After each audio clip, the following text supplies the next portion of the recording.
Panda, panda, panda, panda. I got broads in Atlanta. Just took the lean in the family. Credit cards and the scammers. Hitting the licks in the band. Legacies.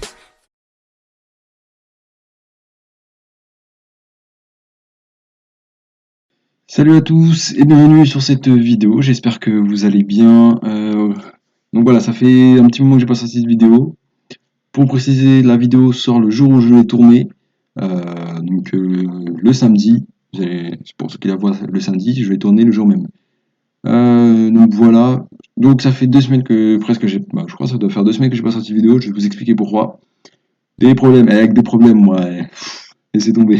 Non, en gros, je vais vous expliquer.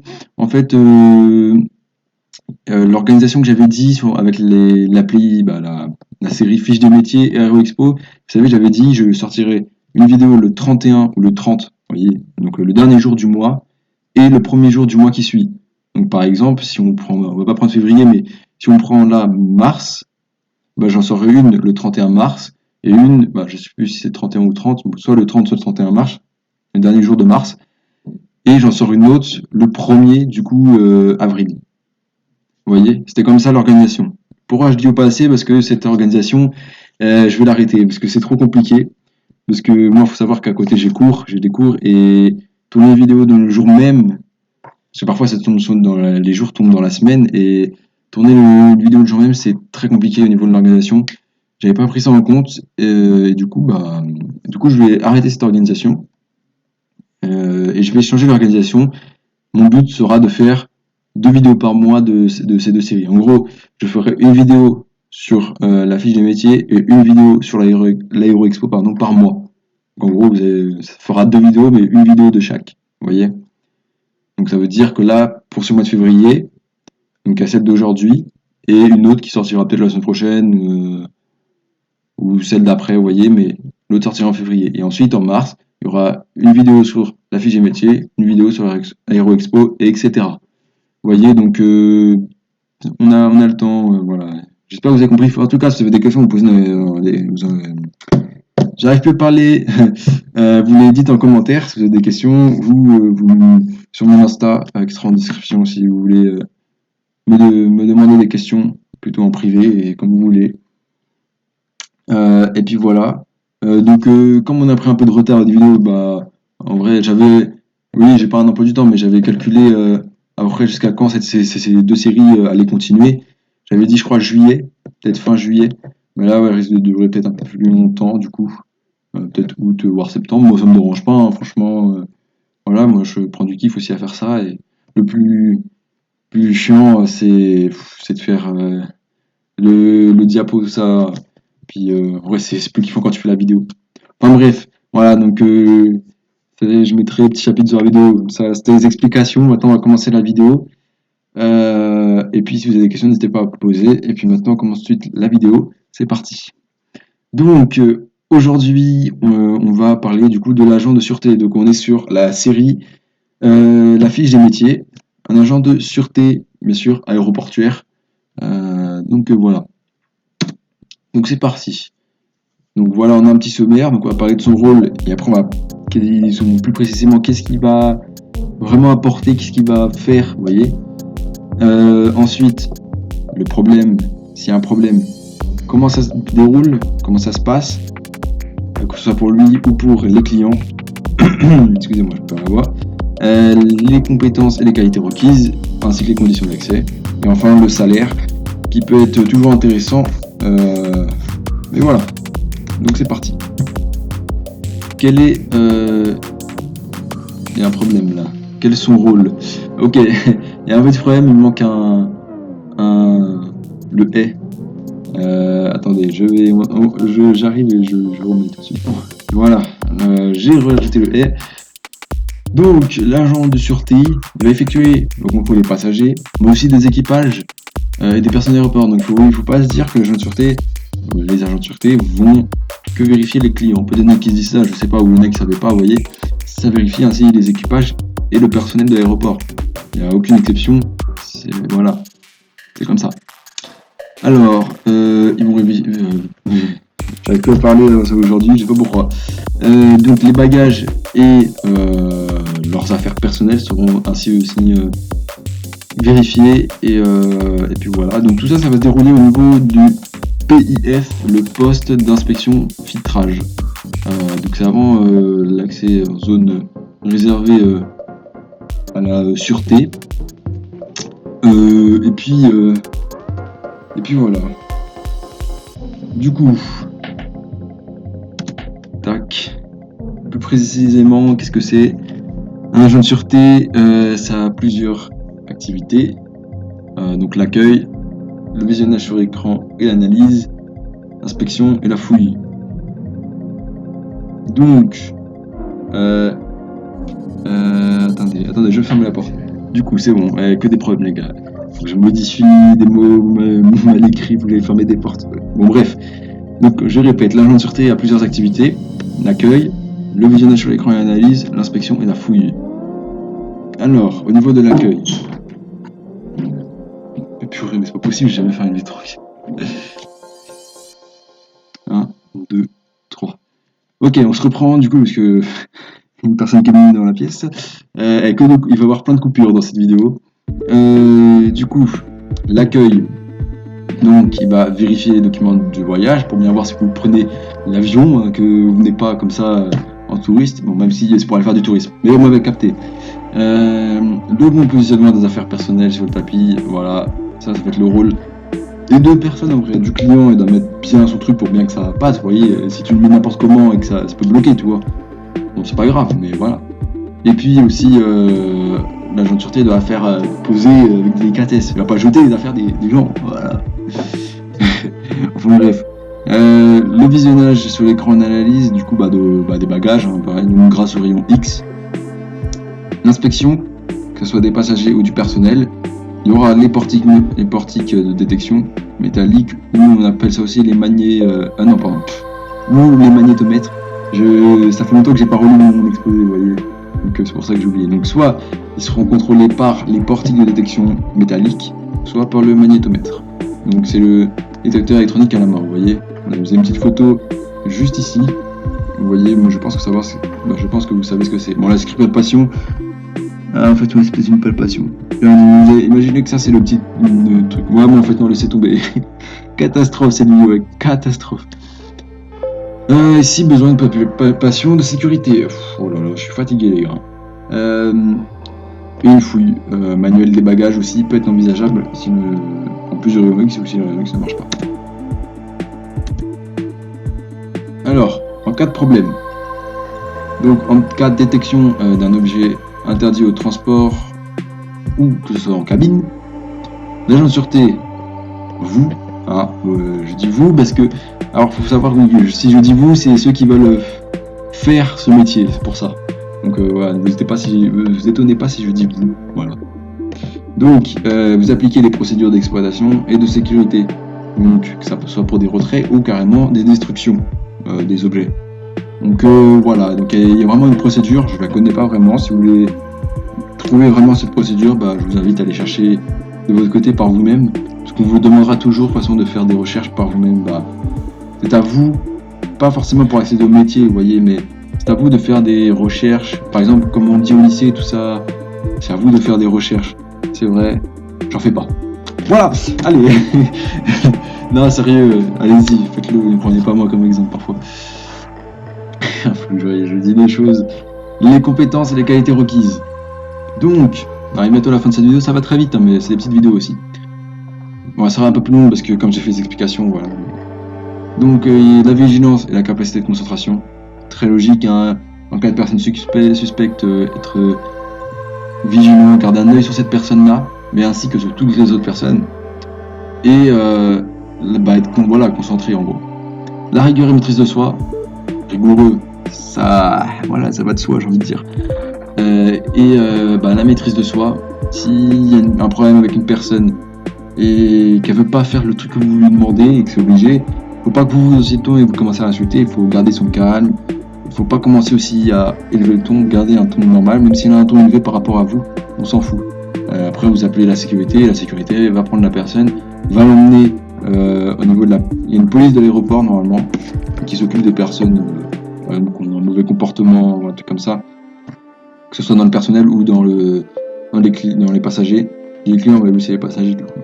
Mais voilà, vous gardez vraiment une maîtrise de soi et c'est important. Le respect des procédures, ça c'est logique. C'est comme dans les écoles, comme quand tu conduis, c'est pareil.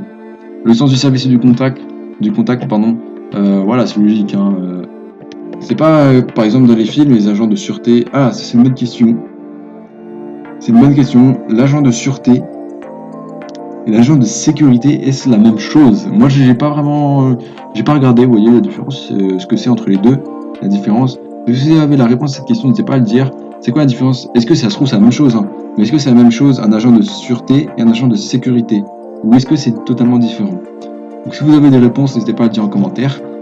Sinon, après, j'irai faire des recherches par moi-même. Et puis, voilà. Vous savez que cette phrase, je l'ai répétée au moins 40 000 fois. Parce qu'en fait, vous savez pas, mais cette vidéo, je l'ai tournée 40 000 fois. Pourquoi? D'abord, j'ai eu des problèmes de son. Ensuite, déjà, j'ai mis du temps à la tourner. Mais j'ai eu des problèmes de son. Ça m'a saoulé. Là, normalement, ça va. C'est assez réglé, normalement. Et en tout cas, j'espère. En tout cas, vous me le dites en commentaire. S'il y a des problèmes de son. Mais par contre, je ne la referai pas. En plus, je vais avoir le retour après. Là, je vais regarder mon retour. Mais vous voyez, s'il y a un problème de son, j'abandonne. Je la sors quand même. Et je m'en excuserai dans les commentaires. Mais enfin, bref. Une petite parenthèse. On reprend. Un esprit d'équipe. Vous avez vu le changement, hein, transition parfaite. L'esprit d'équipe, voilà, ça reste une importance parce que il faut que tout le monde soit coordonné en cas de une personne. Voilà, par exemple, on revient sur la maîtrise de soi quand on disait qu'il y a une personne voilà, qui est au second de ça. Imaginez il faut plusieurs personnes pour intervenir. Bah, faut avoir un esprit d'équipe ou même pour se répartir des tâches. Voilà, un esprit d'équipe. Bonne coordination, c'est ça le truc. Organisation, coordination. Égale bon esprit d'équipe. Voilà, retenez ça les gars. La présentation soignée, comme dans tout travail sûrement. Et même, voilà, le plus important, elle devrait vraiment être soignée au niveau du rendez-vous de l'entretien. Important. La courtoisie, voilà, que ce soit vraiment naturel, que ça vienne direct. Vous voyez, vous ne cherchez pas à être courtois, vous devez être courtois de base. Voyez. Vous voyez toutes ces compétences de qualité, bah vous devez les acquérir si vous n'avez pas encore, aller travailler pour accéder à ce métier. Je dis pas que sans ça vous allez essayer des compétences que vous ne maîtrisez pas. Peut-être que vous allez arriver à accéder à ce métier, mais dans l'entretien, je pense, je connais pas vraiment, mais dans l'entretien, je sais pas comment on va l'appeler, le mec qui embauche, il va regarder si vous avez le sens du contact. Si vous avez une maîtrise de soi, si vous êtes bien soigné quand vous arrivez, vous voyez. Et tout ça, tous ces petits détails vont jouer en votre faveur si vous mettez bien ces bons détails, vous voyez. Les conditions d'accès. Alors, là, on va parler un peu. Sans condition de diplôme à niveau bac. Donc en gros, vous n'avez pas besoin d'un bac selon le poste occupé pour l'agent de sûreté. Mais ça ne veut rien dire. Prenez le bac, les gars. Le bac, c'est important. Parce qu'imaginons que vous n'êtes pas sélectionné pour votre métier. Bah pour un autre métier, ils vous demanderont peut-être le bac. Et si vous ne l'avez pas, bah ça va être compliqué. Après, je pense qu'on peut je sais pas si on peut le passer on peut le repasser à tout niveau d'âge. Ça va être compliqué. Mais en tout cas, voilà, il faut avoir le bac. Parce que ça vous offre un plan B, on ne sait jamais. Si là, vous arrivez à pas passer, même s'il on n'a pas besoin du bac, dans un autre métier, vous aurez besoin peut-être du bac. Vous voyez, et même des études en plus, ça se trouve. Un bac plus 2, un bac plus 4, un bac plus 5. Vous voyez? Donc prenez le bac, il faut avoir le bac, c'est important. Après les études, c'est à vous de choisir. Mais le bac, franchement, les gars, c'est vraiment important. Vraiment, vous prenez ce bac. Parce que sinon, ça va être compliqué. Alors vous me dire... Non, je rigole. Bah oui, c'est pas, je rigole de ce que j'ai dit, mais on a la voix que j'ai prise, mais le bac, c'est vraiment important de l'avoir. Après les études, c'est à vous de voir. Puis en fonction de ce que vous voulez faire aussi plus tard. Mais voilà. Mais je vous le conseille d'avoir parce que c'est important. Et puis et même faire des études, ça reste important. En tout cas, ne vous engagez pas dans je sais pas si ça dépend du métier en vrai que vous voulez faire, par exemple, je prends l'exemple de Steward ou hôtesse de l'air. Si vous voulez faire ce métier, faut pas y aller tout de suite après le bac, ça sert à rien. Vous pouvez partir faire des études à l'étranger, vous voyez, pour travailler la langue, ou faire d'autres études, vous voyez, par un mode rapport, par exemple, sur je sais pas, les BTS d'électricité, je sais pas, j'ai n'importe quoi. Mais bon, après, c'est mieux un truc un rapport, soit BTS, je sais pas, commerce, tourisme, etc. Mais c'est mieux de faire, voilà, d'avoir des études un peu plus, ou de ne pas venir vraiment directement dans ce monde professionnel. Parce qu'en fait, quand t'es steward ou hôtesse de l'air, t'es vraiment tout de suite dans le vrai monde professionnel. Je sais pas comment dire, t'as vraiment le contact du client. C'est pas comme un truc où tu feras caissier, vous voyez. Bon, même si t'as le contact du client, mais c'est pas pareil. Ça, tu peux faire des petits jobs d'été comme ça. Mais n'allez pas dans un gros métier directement après le bac, parce que déjà, vous n'aurez pas la maturité nécessaire. Il y en a beaucoup qui disent on a la maturité à 18 ans. Non, les gars. Moi, je pense que la maturité, on l'a complètement quand on a vécu une expérience professionnelle et pas avant, vous voyez. Pour moi, c'est comme ça. Moi, c'est mon avis, chacun son opinion. Mais puis voilà. Enfin bref, ayez le bac, c'est un très bon conseil, même si c'est pas obligatoire. C'est un très bon conseil que je vous donne. Donc, il faut être membre de l'Union Européenne si vous voulez faire ça en Europe, faire ce métier en Europe. Le certificat de qualification professionnelle d'agent de sûreté aéroportuaire, donc CQP, plus loin ASA. Donc je répète, certificat de qualification professionnelle d'agent de sûreté aéroportuaire, donc ça c'était obligatoire. Voilà, nous par exemple pour Steward et hôtesse de l'air, il y a le CCA qui est obligatoire, Cabin Crew Attestation. Là c'est le CQP ASA. Donc vraiment obligatoire, vous pouvez pas accéder à ce métier sans ça. Et il faut une autorisation préfectorale. Ça, je connais pas vraiment ce que c'est. Ça, bon, s'il y en a qui savent ce que c'est, n'hésitez pas à l'expliquer en commentaire, que ce soit pour moi ou même pour ceux qui veulent faire ce métier et qui connaissent pas vraiment ce que c'est. En tout cas, n'hésitez pas à le dire. Et le titre de circulation aéroportuaire, le TCA, je pense que c'est aussi un truc obligatoire, mais ça sera donné au niveau peut-être, je sais pas quand c'est donné ça, mais je pense pas que ce sera plus urgent.